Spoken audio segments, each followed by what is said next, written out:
The Scarlet Trace of Destiny. Long ago, behind tall stone walls wrapped in ivy, lived the noble Reinhardt family, respected, admired, and once truly happy. Their home rang with laughter, until one storm-black evening changed everything. Their daughter, Adelina, was only 4 when tragedy struck. Her parents, Lucian and Celestia, were driving home from a family vacation when a sudden crash sent their car tumbling. The vehicle caught fire. Lucian fought with all his strength to pull his wife and child out. He saved his daughter first, and then returned for Celestia. The flames swallowed them both. Adelina survived, barely. A thin crimson mark trailed from her left eye down her cheek, like a streak of sunset.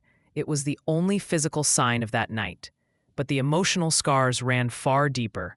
She was raised by her grandmother, Eleonora, graceful and strict, who loved her fiercely, yet couldn't shield her from the world's cruel whispers. Poor girl. That scar. A shame, really. Who would ever want to marry her? What hurt most was not the words themselves, but how often Adelina began to believe them. She grew into a quiet, graceful young woman, thoughtful and brilliant. But she hid behind her curtain of dark hair, afraid to meet the eyes of strangers. All she wanted was freedom, a chance to study, work, create her own life. But Eleonora insisted. You may pursue your dreams after you marry. For Adelina, whose heart belonged only to the world of books and dreams, marriage felt like a cage.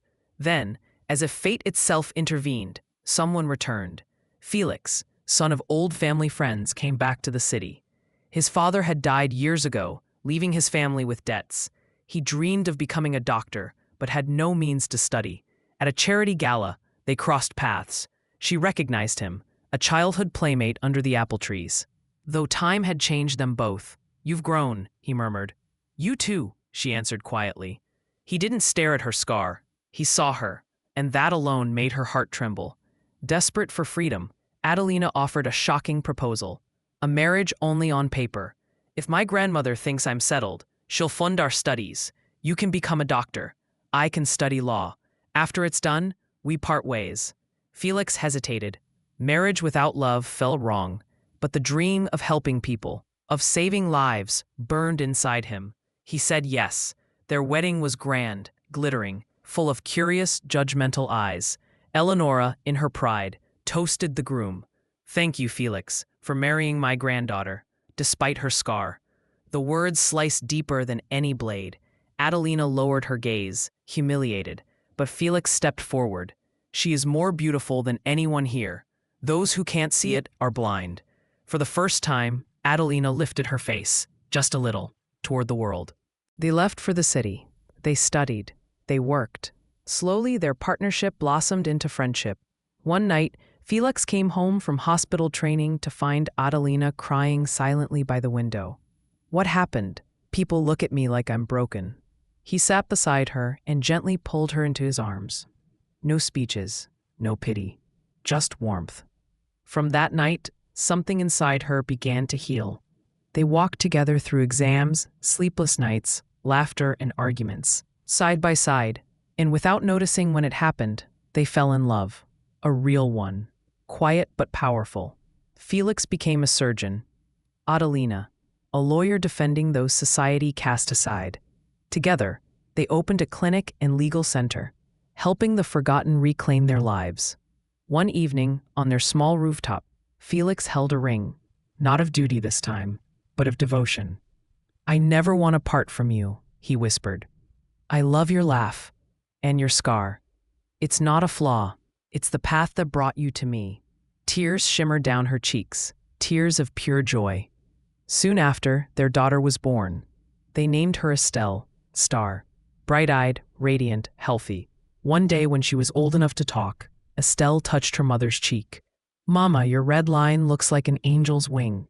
Something inside Adelina, something long frozen, finally melted. She no longer hid her face.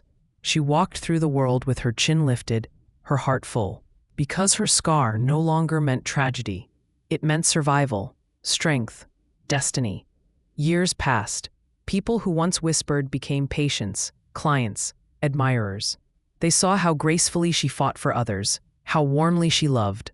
She inspired thousands, not despite her scar, but because of everything it represented. Adelina realized the greatest truth. Beauty is not the smoothness of skin, but the depth of soul. A heart that loves fiercely shines brighter than any flawless face. What we carry inside defines us, not the marks we wear outside. She had always been beautiful. The scar was never a curse, only a story. A story of a girl who lost everything, and through that loss found more than she ever dreamed. Love, purpose, family, herself. And in the quiet of night, when the stars glittered above their small home, Adelina would hold Felix's hand and whisper, "Pain brought me to the edge of darkness, but love brought me back. And now I know. The heart is the only thing that truly defines a person. Not the face the world sees, but the soul within."